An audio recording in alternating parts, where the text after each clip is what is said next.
আসসালামু আলাইকুম ষষ্ঠ শ্রেণীর শিক্ষার্থীবৃন্দ, আশা করি তোমরা ভালো আছো। আজকে আলোচনার বিষয় কি?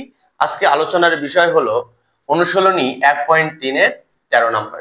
তো যে কোনো অঙ্ক করতে হলে আমাদের কি করতে হয়? আগে অঙ্কটি ভালো মতো পড়ে নিতে হয়। তাহলে চলো অঙ্কটি আমরা ভালো মতো পড়ে নিই।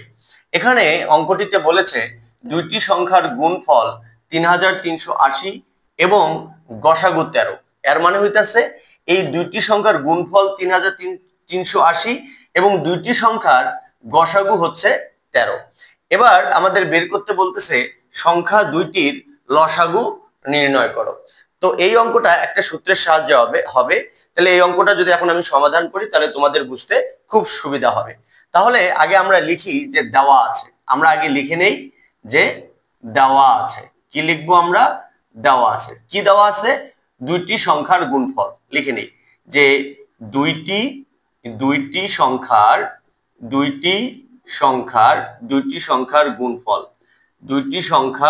গুণফল কত দেওয়া আছে?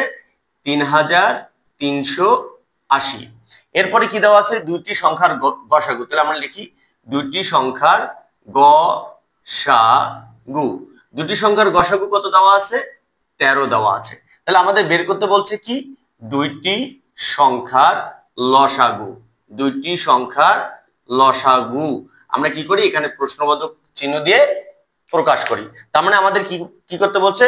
দুটি সংখ্যার লসাগু নির্ণয় করতে বলছে। এটা কি হবে? এটা একটা সূত্রের সাহায্যে হবে। তাহলে আমরা এখানে লিখতে পারি যে আমরা জানি। কি লিখবো? আমরা জানি, কারণ এটা একটা সূত্র, এটা আমাদের জানতে হবে, মনে রাখতে হবে, মুখস্থ করতে হবে। তাহলে আমরা জানি, কি জানি? যে দুইটি সংখ্যার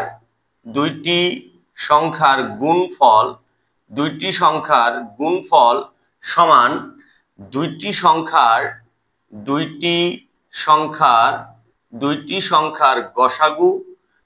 সংখ্যার গসাগু গুণন লসাগু। এখানে লেখা উচিত ছিল দুইটি সংখ্যার গসাগু গুণন দুইটি সংখ্যার লসাগু।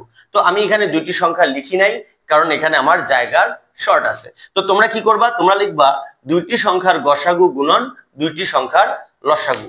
এখন যার যার মান দেওয়া আছে সেটা আমরা লিখে নেব। এখন আমরা এখানে কি করব? বা দিব। কেন বা দিব? কোনো অঙ্কের মাঝখানে যদি সমান চিহ্ন থাকে তাহলে শুরুতে সমান চিহ্ন না দিয়ে বা দিতে হয়। তো দুইটি সংখ্যার গুণফল কত? দুইটি সংখ্যার গুণফল হলো 3380। তাহলে আমরা লিখবো 3380। এই পুরোটার মান হলো 3380। কেন? দুইটি সংখ্যার গুণফল 3380, এটা আমরা লিখেছি। এরপরে আমরা দিব সমান দুইটি সংখ্যার গসাগু। তো দুইটি সংখ্যার গসাগু কত? দুইটি সংখ্যার গসাগু হলো 13। তাহলে দুইটি সংখ্যার গসাগু বাদ দিয়ে আমরা সেখানে কত লিখবো? 13। এবার গুণন। এই যে আমি দুইটি সংখ্যার লসাগু লিখি নাই, এখন আমার জায়গা আছে, তাহলে এখন আমি লিখে নেব যে দুইটি সংখ্যার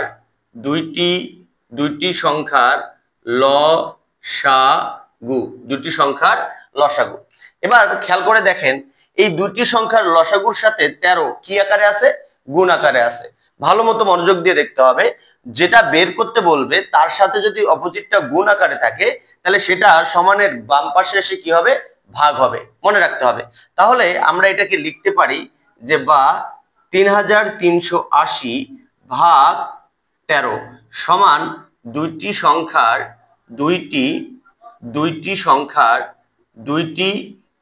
সংখ্যার কি লিখবো আমরা? লসাগু। দুইটি সংখ্যার লসাগু। এটা ভালো মতো খেয়াল রাখতে হবে। এখানে দুইটি সংখ্যার লসাগুর সাথে এখানে 13 গুণ আকারে আছে, তাহলে 13 সমানের বাম দিকে এসে কি হবে? 13 সমানের বাম দিকে এসে ভাগ হবে।